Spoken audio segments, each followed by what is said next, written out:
Lagi sunyi, kubuka jendela kayu perlahan. Udara sejuk menyeruak masuk, menggantikan pengapnya ruangan yang telah lama tak tersentuh manusia. Sejak Eyang meninggal 6 bulan lalu, rumah joglo dengan banyak barang-barang antik ini tak pernah disambangi. Sebuah ruangan yang cukup luas terletak di samping kamar Eyang, membuat tengkuku meremang kala memasukinya. Di tempat inilah Eyang menyimpan semua piranti pagelarannya. Sekotak wayang kulit, kelir atau layar untuk pertunjukan, belencong atau lampu dengan bahan bakar minyak kelapa, cempala atau senjatanya dalang yang bentuknya sangat artistik, bagaikan meru.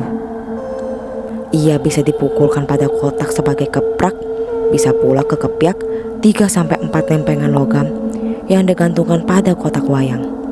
Terlihat juga set gamelan lengkap berupa seperangkat alat musik perkusi dan petik serta gesek untuk mengiringi pagelaran wayang. Jumlahnya sangat banyak. Ada bonang, gambang, gendang, gong, siter, kempul.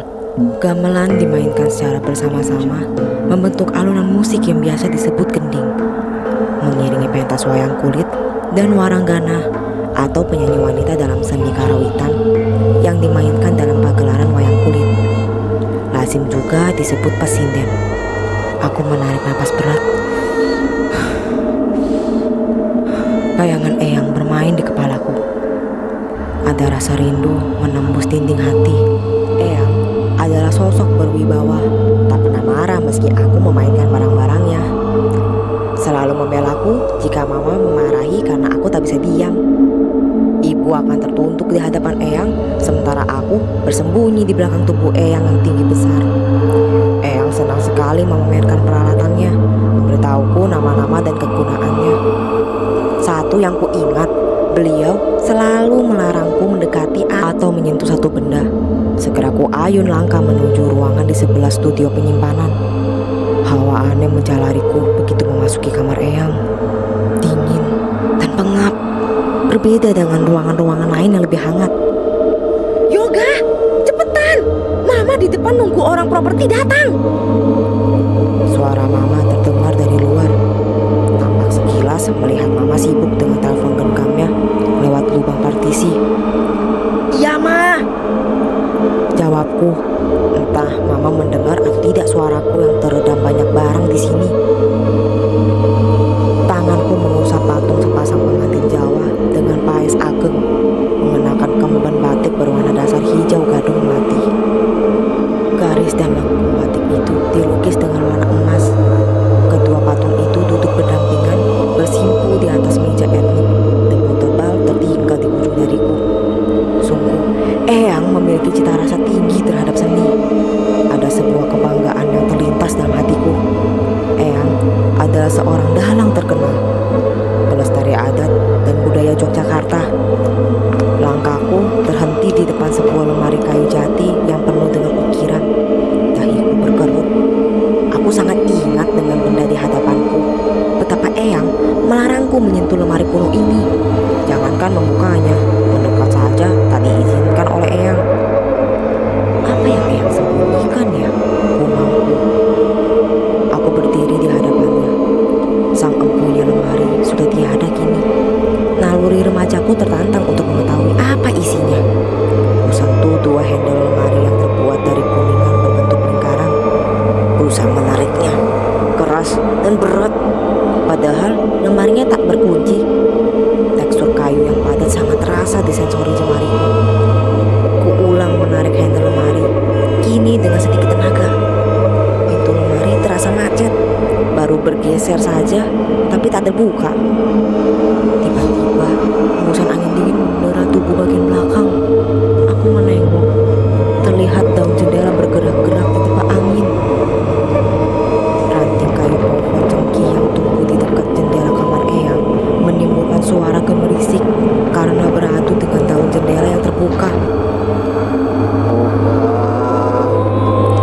Sayup dengar seorang memanggil namaku. Ah, pasti Mama. Segera aku beralih kecil menghampiri Mama. Aku tak mau panggilan Mama berubah menjadi renggingan karena tak datang-datang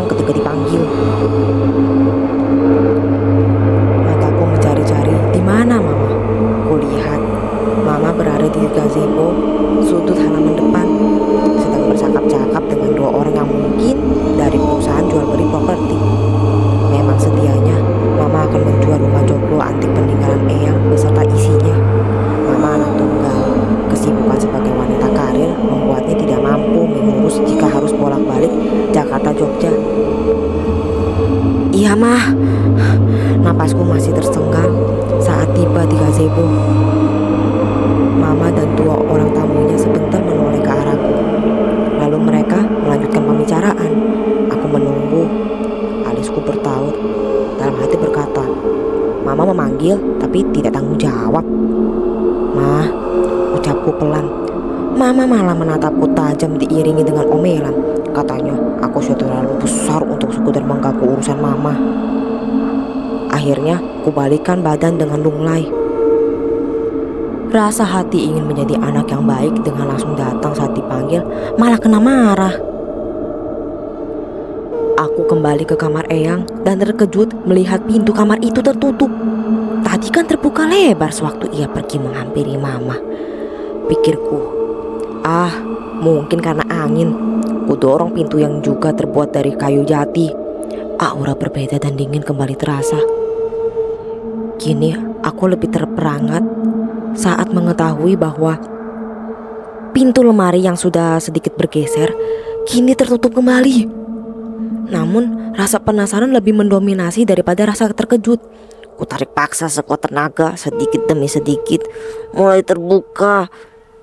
Aku seperti melawan kekuatan dari dalam lemari, seperti ada yang menarik dari dalam. Tiba-tiba, brak! Suara keras hampir membuat jantungku berhenti. Rupanya angin begitu kencang mempermainkan dua jendela hingga tertutup. Kamar yang minim cahaya ini menjadi gelap. Kulangkahkan kaki ke arah jendela untuk membukanya kembali.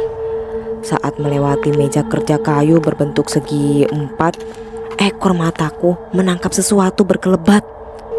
Kubuka jendela cepat-cepat. Kamar Eyang kembali terang. Tengkukku meremang. Ingin kuurungkan saja niat membuka lemari itu. Paling tidak, ia akan membukanya nanti jika ada Mama. Yoga. Kembali terdengar suara memanggil. Tanpa pikir panjang, segera ku tinggalkan kamar Eyang. Khawatir kali ini Mama benar-benar memanggil. Tapi kenapa pintu depan terkunci? Aku tidak bisa keluar.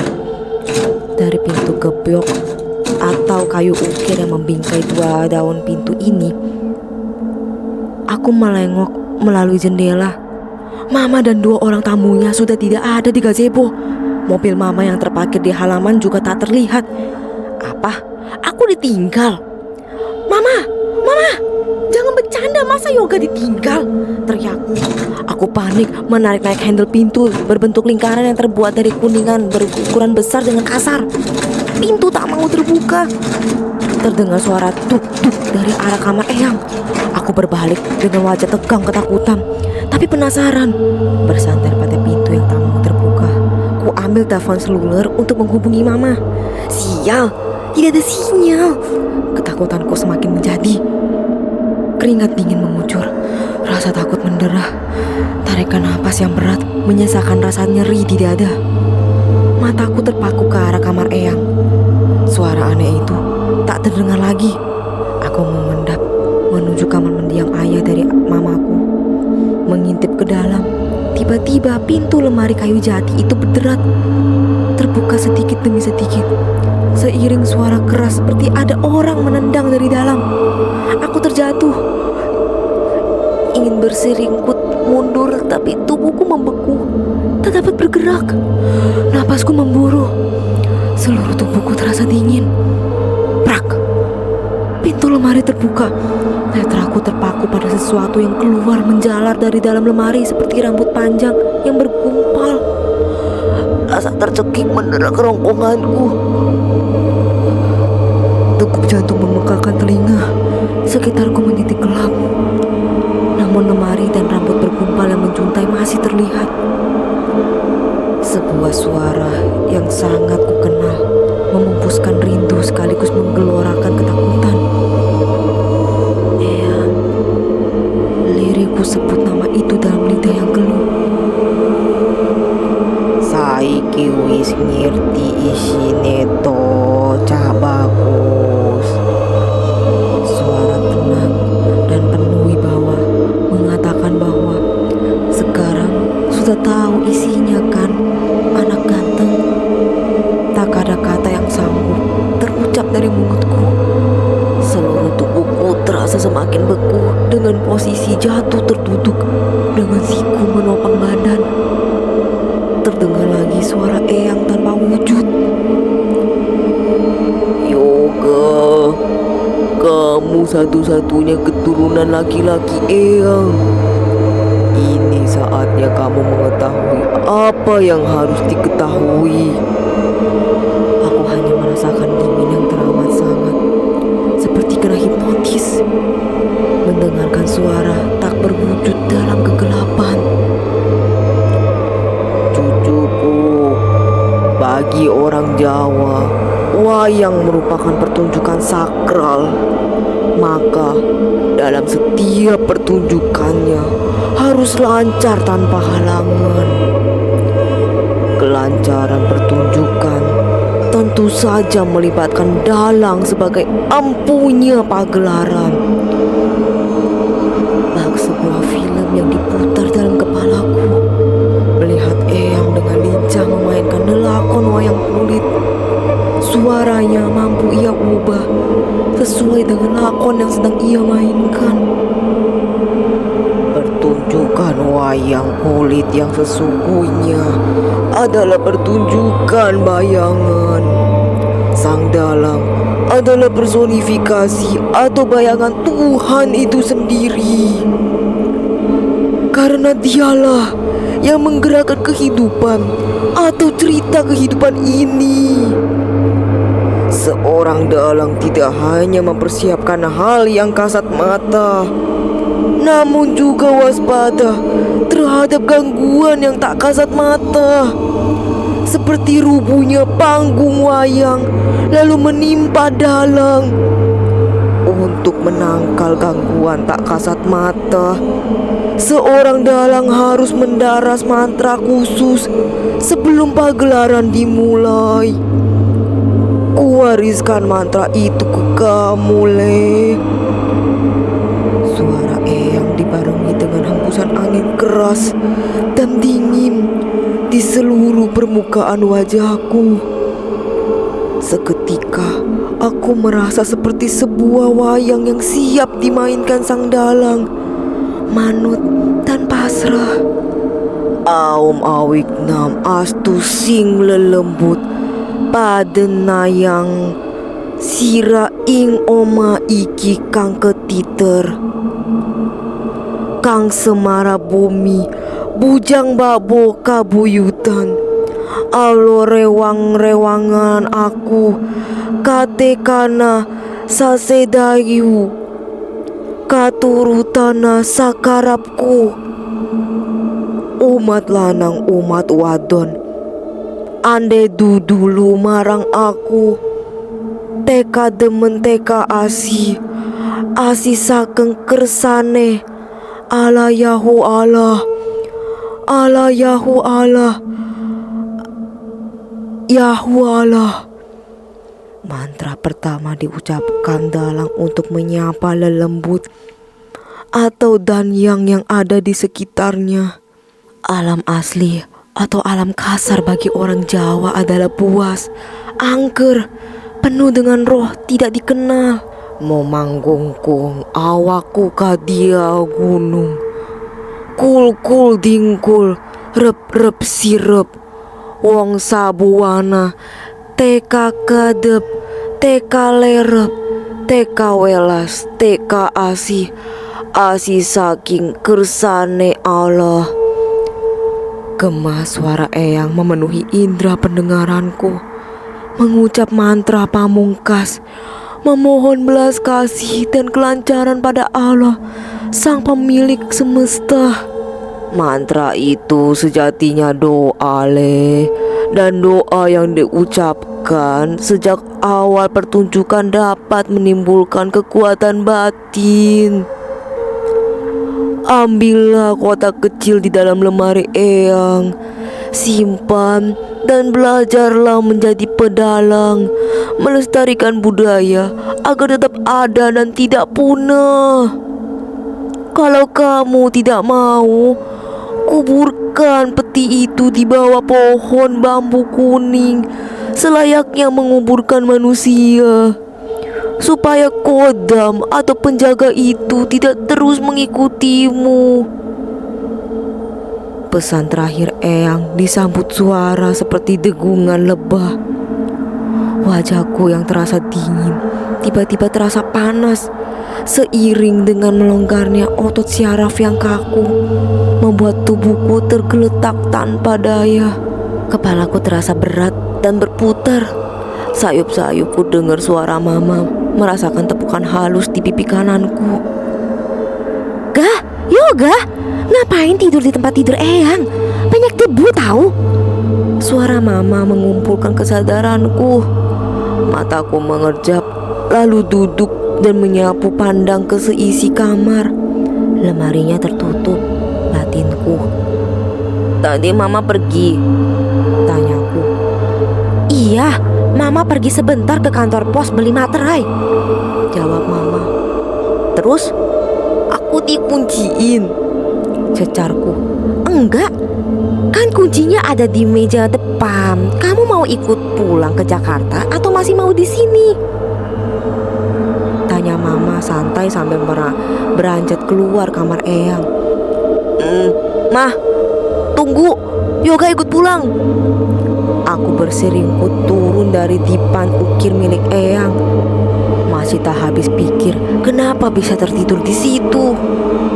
Ku lewati lemari jati ke ukir larangan, sempat bergidik mengingat mimpi aneh yang seolah-olah nyata.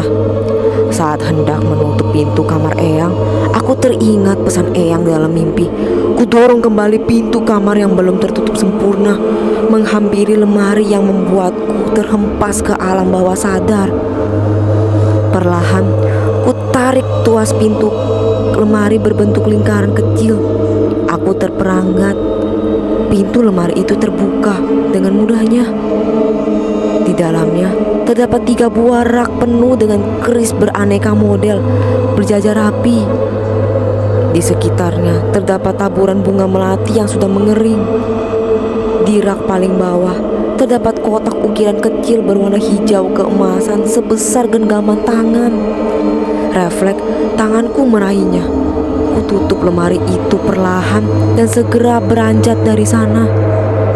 Sebelum kakiku benar-benar melangkah keluar dari kamar itu, aku menoleh.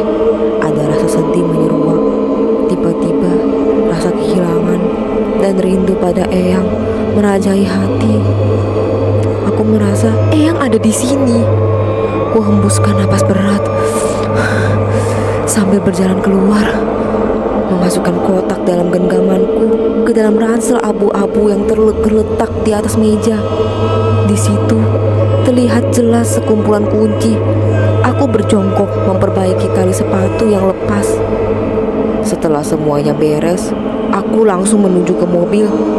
Tapi sebelum aku menuruni tangga, kulihat beberapa orang laki-laki bertampang sangar sedang mengelilingi mama. Perasaanku tak enak. Aku menebak para lelaki itu adalah centeng atau preman yang ingin membuat masalah dengan mama. Entah keberanian apa yang mendorongku, segera saja aku hampiri mama dan orang-orang itu. Ada apa ya, Ma? Tanyaku pada mama. Seketika orang-orang berwajah garang itu serempak memandangku. Ini ga, bapak-bapak ini meminta sejumlah uang.